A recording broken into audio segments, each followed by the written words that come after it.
अस्सलाम वालेकुम। अभी यहाँ पर स्टार्ट होने लगी है जी वॉशिंग मशीन। तो ये जो छोटी सी वॉशिंग मशीन आपको नज़र आ रही है ये है हमारे ब्रशेस को वॉश करने के लिए और जो हमारे मेकअप के ब्यूटी ब्लेंडर्स होते हैं उनको वॉश करने के लिए। तो यहाँ पर करते हैं स्टार्ट, बातें करते हैं कम। सबसे पहले बैटरीज इसमें जा चुकी हैं और अब यहाँ पर मैं इसमें डालने लगी हूँ पानी।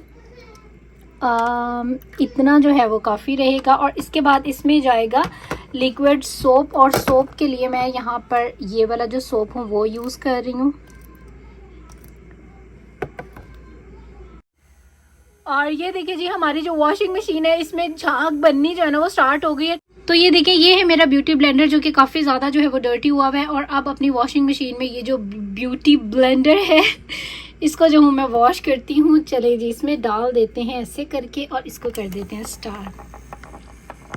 तो यार वाकई मतलब ये वॉश कर रही है और कितना साफ़ करती है ये तो बाद में पता चलेगा। लेकिन ये जो ब्यूटी ब्लेंडर है ये काफ़ी बड़ा है और काफ़ी भारा है। तो ये ज़रा ना स्लो काम कर रही है। तो मैं अभी दूसरा वाला डालती हूँ ब्रश, फिर देखते हैं कितना काम करती है। तो ये जो ब्यूटी ब्लेंडर था ये तो था काफ़ी ज़्यादा बड़ा भारा और फोम था। तो इसने तो सारा इसका जो पानी है वही सक कर लिया। छोटी सी ये मशीन है। तो अब मैं इसमें ये वाला जो ब्रश हूँ ना ये वॉश करने लगी हूँ। तो इसको करते हैं हम यहाँ से स्टार्ट और इसमें डालते हैं ऐसे अपने ब्रश को। और हाँ मतलब ये काम कर रही है यार, मज़े की मतलब चीज़ है और बहुत अच्छी मुझे तो ये लगी है। और वाकई में इसने ब्यूटी ब्लेंडर भी जो है वो थोड़ा सा ये देखें जितना वो कर पाई है उसने उसको साफ़ कर दिया। तो मतलब अच्छा काम है इसका। छोटे जैसे आपने डेली बेसिस पर जो लोग 2-4 ब्रशेस को वॉश करना हो तो I think it's really easy and convenient too. और ये रायन ने ना मेरी ये मशीन का ये जो आपको ऊपर नज़र आ रहा है ये इसका जो ये बेसिकली इसका पानी यहाँ से ड्रेन होता है और ये इसने तोड़ दिया। तो ये देखें थोड़ा थोड़ा जो पानी है ना ये बार बार नीचे गिर जाता है। पानी जो है वो नीचे गिर रहा है, इसकी वजह से जो है ना इसमें पानी कम होता जा रहा है। तो ये मेरे रायन ने जो है वो तोड़ दी थी। बाकी ये कि ब्रशेस को जो है ना अच्छे से ये क्लीन कर रही है। तो ये देखें यहाँ पर 2 जो ब्रशेस हैं वो तो एक मतलब जो ब्रश और एक स्पंज जो है वो साफ़ हो गया। बाकी जो मैंने है और इसमें 3 डाले हैं ब्रशेस। तो ये काफ़ी अच्छे से वर्क कर रही है।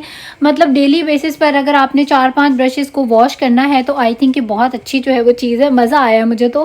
खैर मेरे क्योंकि काफ़ी ज़्यादा ब्रशेस थे और ब्यूटी ब्लेंडर भी था तो मैंने सोचा है कि इसमें इतनी देर लगने से बेहतर है चलो कभी 1-2 ब्रशेस वॉश करने हुए तो बहुत अच्छी बात है, काम आएगी, मतलब मज़े की चीज़ है। और बाकी के जो है वो काफ़ी डर्टी थे तो मैंने कहा इनको जो है ना यहाँ वॉशरूम में लाके साफ़ कर लेते हैं। तो इनको साफ़ करने का तरीका बहुत ज़्यादा इजी है। आपने सिंपल एक बाउल में जो है सोप डालना है, अपने सारे ब्रशेस डिप कर देने हैं और उसके बाद आपने इस तरह से एक कोई स्ट्रेनर लेनी है और इसके ऊपर हल्का सा बस आपने इस तरह से राउंड करना है अपने ब्रश को और आपका जो ब्रश है जितना भी इसमें डर्ट होगा वो सबको जो है वो क्लीन हो जाएगा। ज़्यादा गंदे हैं तो 2 दफ़ा धो लें, लेकिन 1 टाइम में जो है ना अगर आपके कम गंदे ब्रशेस हैं तो काफ़ी हद तक साफ़ हो जाते हैं। मैं यूजुअली हमेशा इसी तरह से ही अपने जो हूँ ब्रशेस वगैरह को करती हूँ वॉश। और वैसे भी अक्सर लोगों को एक्नी की या स्किन की प्रॉब्लम जो है वो स्टार्ट हो जाती हैं। वो अक्सर आपको डर्टी जो ब्लेंडर्स होते हैं, फेस ब्लेंडर्स होते हैं और जो ब्रशेस होते हैं उनकी वजह से भी हो सकती है। तो हमेशा अपने ब्रशेस को जो है वो वॉश कर लिया करें, मतलब 3 मंथ्स के बाद, वरना 6 मंथ के बाद तो कंपलसरी कर ही लिया करें, बहुत अच्छा रहता है। और साथ में यहाँ पर कुछ वेदर की अपडेट दे दें क्योंकि इनको मैंने यहाँ पर धूप में रख दिया था। धूप में आप कोई भी चीज़ रखें ना उसके जर्म्स भी जो है वो मर जाते हैं और साथ ही में जो चीज़ है वो जल्दी से ड्राई भी हो जाती है। एयर ड्राई सबसे बेस्ट वे है किसी भी चीज़ को ड्राई करने का। और साथ ही में यहाँ पर जो लोगों ने कल की मेरी वैनिटी टूर वाली वीडियो नहीं देखी है तो आप लोग ज़रूर जाके देखें। और कल मैंने मतलब वो अपलोड की थी और जिन्होंने भी नहीं देखी है देखें और जिन्होंने देख ली है और लाइक नहीं किया तो लाइक भी करें, सब्सक्राइब भी करें मेरे चैनल को और इंस्टाग्राम पे भी कर लें आप लोग सब मुझे फॉलो। और थैंक यू सो मच सबका बहुत ज़्यादा वीडियो को लाइक करने के लिए। अच्छा जी अभी मैं यहाँ पर तैयार वगैरह हो गई थी लेकिन मैं कहाँ पे गई हूँ ये मैं आपको बताऊँगी बाद में। लेकिन जाने से पहले एक मैं आपको बड़ी मज़ेदार सी रेसिपी दूँगी जो कि आज मैंने लंच में जो है बनाया था और मुझे बड़ा ही मज़ा आया। सिंपल चिकन को जो है मैंने बाइट साइज़ में काट लिया है, थोड़ा सा ज़ीरा डाला है, मुझे पर्सनली ज़ीरे का फ्लेवर बहुत अच्छा लगता है। और इसको यहाँ पर आपने हल्का सा फ्राई कर लेना है, इसकी स्मेल निकाल लेनी है। इसके बाद आपने इसमें अनियन डालना है, नमक, मिर्च, टिक्का मसाला और जो थोड़ी सी कलवंजी डाल लें तो भी अच्छा मज़े का टेस्ट आता है।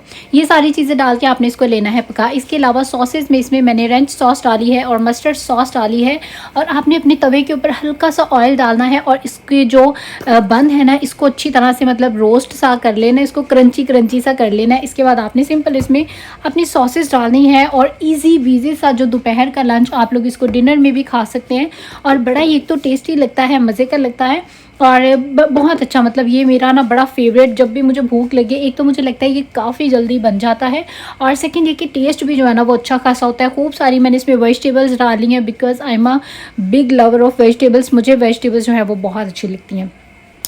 तो जी दोपहर में मैंने ये खाया था, अभी था यहाँ शाम का टाइम। आज वैसे हम लोगों ने खाना भी बाहर खाना है, क्या खाते हैं आपके साथ ये भी करते हैं शेयर। और अभी हम लोग आ गए थे जी यहाँ पर, एक न्यू बिल्कुल जगह है, ये भी हमारे बेसिकली बेलमार में है, बड़ी प्यारी, लेकिन आप लोगों ने देखे हैं आइलैंड टाइप ये जगह थी। जैसे कि अभी आप देखेंगे ना तो आप बिल्कुल ऐसे ही कहेंगे कि जैसे कि आइलैंड जो होता है ना वो होता है, या अगर आप लोगों ने हॉरर इंग्लिश हॉरर मूवीज़ देखी हैं तो वहाँ पे आपको इस तरह की बहुत सारी जो है ना वो प्लेसेस नज़र आती हैं। वो लोग इस तरह घूमने फिरने जाते हैं और उनके मोबाइल्स के सिग्नल नहीं आते, या किसी आप कह लें कि आइलैंड पे फंस जाते हैं जहाँ इर्द गिर्द पानी होता है और सेंटर में थोड़ी सी जो खुश्की की जगह होती है, बेसिकली आइलैंड वो होता है।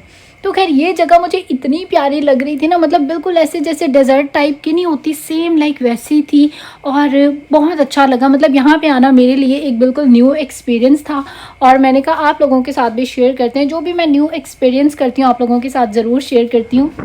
खैर ये भी बड़े ही मज़ेदार सा एक्सपीरियंस था, और वो आपको दूर नज़र आ रहा है वो है हमारा ओशन। अभी हम लोग ओशन की तरफ ही जा रहे हैं। और अभी मैं यहाँ पे खड़ी हुई एक बात सोच रही थी कि समंदर के भी ना कितने चेहरे हैं। आप जिस भी पॉइंट से समंदर को जिस जगह से भी देखें ना तो वो एक मुनफरिद शक्ल का नज़र आता है। जैसे हम अपने दूसरे वाली साइड से ओशन को देखते हैं तो उसका व्यू कुछ हो रहा है, यहाँ पे आए हैं तो ये बिल्कुल जो है ना वो एक डिफरेंट व्यू है। और ये वही जगह है जो कुछ दिन पहले मैंने आपको अपनी वीडियो में दिखाई थी कि ओशन से जो है रिवर में कन्वर्ट हो रहा है। तो ये देखें अब ये रिवर बनता जा रहा है, पीछे जो है वो सारा ओशन है।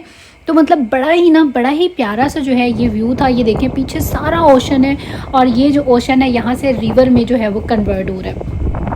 और यहाँ पर बहुत सारे लोग जो हैं वो फ़िशिंग कर रहे थे इन पत्थरों के ऊपर खड़े होके। वैसे तो थोड़ा सा डर भी लगता है लेकिन बहुत मज़ा आता है, और स्पेशली जो बड़ी बड़ी वेव्स आके पत्थर को टकरा रही होती हैं और वो छींटे आपके ऊपर भी आ रही होती ना, तो थोड़ा सा स्केरी लेकिन बहुत जो है ना वो मज़े का व्यू लगता है। और पानी में, क्रूज़ में, शिप में, जिस मर्जी चीज़ में आप पानी में जब सफ़र करते हैं ना, स्पेशली ओशन में, तो व्यू वो वाला व्यू इतने मज़े का लगता है। और यहाँ पर भी देखें ये जो फैमिली है ये पूरी कहीं जा रही थी घूमते फिरते हुए, तो बड़ा मतलब अच्छा लग रहा था। लेकिन मेरा पर्सनल ओपिनियन ये है कि आप पानी में ऐसी छोटी कश्ती में तब जाएं जब आपको खुद को स्विमिंग आती है। अगर आपको नहीं आती है ना तो फिर मुझे तो बहुत डर लगता है। शायद मैंने बहुत सारी ऐसी जो है मूवीज़ वगैरह देखी हुई हैं, तो बस मुझे लगता है कि कश्ती ने मैंने जाना और इससे ने डूबना ही डूबना है। बस मेरे दिल में यही जो है ना वो वहम आ जाता है। छोटी वाली जो शिप है उस पर जाते हुए, बड़ी का पता नहीं क्यों दिल में एक तसल्ली होती है कि बड़ी शायद डूबेगी नहीं, हालांकि डूबने में तो बड़ी भी डूब ही जाती है, लेकिन बस एक अपनी मेरी एक सोच है। तो खैर जी इस वाले ओशन पे हम लोगों को इतना मज़ा ऑनेस्ट बताऊं तो नहीं आया जितना कि हमें अपने जहाँ पर हम डेली जाते हैं वहाँ पर जो है वो मज़ा आता है। ये जगह अच्छी थी, अपने हिसाब से अच्छी थी, लेकिन जैसे कि फ़ैमिली के लिए जो थी ना वो इतनी ख़ास कोई मज़ा नहीं आया।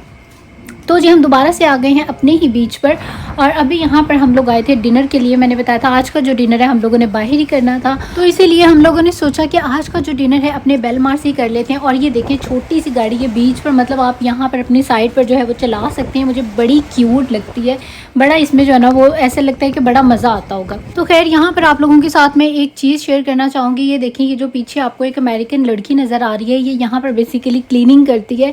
यहाँ पर ना कोई भी काम को लेकर शर्माता नहीं है। और मैं अपने हस्बैंड से यही बात कर रही थी कि जैसे अगर मेरे जैसी को अगर ये जॉब करनी पड़े तो मैं 10-10 नखरे करूँगी, या मैं तो कभी नहीं करूँगी। लेकिन जो अमेरिकन हैं ना वो शायद इसीलिए तरक्की में ज़्यादा हैं, क्योंकि वो लोग शर्माते नहीं हैं किसी भी काम में। यहाँ पर मतलब जो छोटी मोटी जॉब्स होती हैं उसमें ये सब कुछ भी आपको क्लीनिंग और ये सब कुछ जो है वो करना पड़ता है। और जब मैं स्टार्ट में आई थी ना तो मेरा बहुत दिल था कि मैं अमेरिका जाके जॉब करूँगी, लेकिन जनाब जब मैंने यहाँ पे देखे कि जॉब के हालात छोटी मोटी जॉब वालों को ये सब कुछ भी करना पड़ता है, तो मैं तो बिल्कुल दूर दूर तक नहीं सोचती कि मैं तो अल्लाह ना ही करवाए और ना मैं करूँ। तो मेरा तो बिल्कुल जो जॉब का प्लान है वो ख़त्म हो गया। और घर वापस आते हुए जी यहाँ पर रायन को लेके आ गए थे हम लोग स्टोर पे, क्योंकि इसको कुछ टॉयज़ चाहिए थे, लेकिन इसकी बैड लक हुई स्टोर जो था वो बंद हो गया था। और अभी हम लोग वापस घर आए तो हस्बैंड का दिल कर रहा था मीठा खाने का, और उन्होंने कहा कि सूजी वाला हलवा बना लो। एक्चुअली में कुछ दिन पहले मैंने बनाया था, वो बड़ी मज़ेदार सा हलवा बना था, तो हस्बैंड ने कहा कि चलो दोबारा से जो ना वो बना लो। और तब जो था मैंने थोड़ा बनाया था, तो हस्बैंड ने कहा ज़्यादा सारा बनाना, फिर तुम फ्रिज में रख देना, मैं खाता रहूँगा, उनको हलवा अच्छा लगता है। तो खैर यहाँ पे हुआ क्या, जैसे मैं हलवा बनाने लगी सब कुछ डल गया। जब मीठे की बारी आई तो पता चला कि जी चीनी जो है वो ख़त्म है, और हलवा भी मतलब मैंने अच्छा खासा बना लिया, तो उसमें अच्छी खासी चीनी जो है वो चाहिए थी, लेकिन चीनी नहीं थी, तो इसमें शक्कर डाल के जो है मुझे वो बनाना पड़ा। तो शक्कर का टेस्ट जो है वो थोड़ा सा चेंज होता है, चीनी का टेस्ट कुछ और होता है। तो ये उतने मज़े का बना ही नहीं जितना कि पहले जब मैंने बनाया था चीनी के साथ, तो वो ज़्यादा मज़े का बना था। लेकिन बस जब हस्बैंड का दिल कर रहा था तो मैंने बना दिया हलवा, और खैर इतना मज़े का मुझे नहीं लगा, उनको अच्छा लगा था, तो बस उन्हीं के लिए बनाया था। ठीक है, उनको अच्छा लग गया तो उन्होंने एंजॉय कर लिया, तो बस सही है। तो बस यहाँ तक का ही था मेरा ब्लॉग। आई होप आप लोगों को अच्छा लगा होगा। वीडियोस अच्छी लगती हैं तो आपने इनको लाइक ज़रूर करना है, इसके बाद आपने सब्सक्राइब भी ज़रूर करना है मेरे चैनल को, और इंस्टाग्राम पे भी कर लें मुझे फॉलो। और अब आप लोग दे दीजिए मुझे इजाज़त, इंशाल्लाह आपसे होगी फिर मुलाकात एक नए ब्लॉग के साथ, बहुत अच्छे ब्लॉग के साथ। टिल देन टेक केयर, अल्लाह हाफिज़ एंड बाय बाय।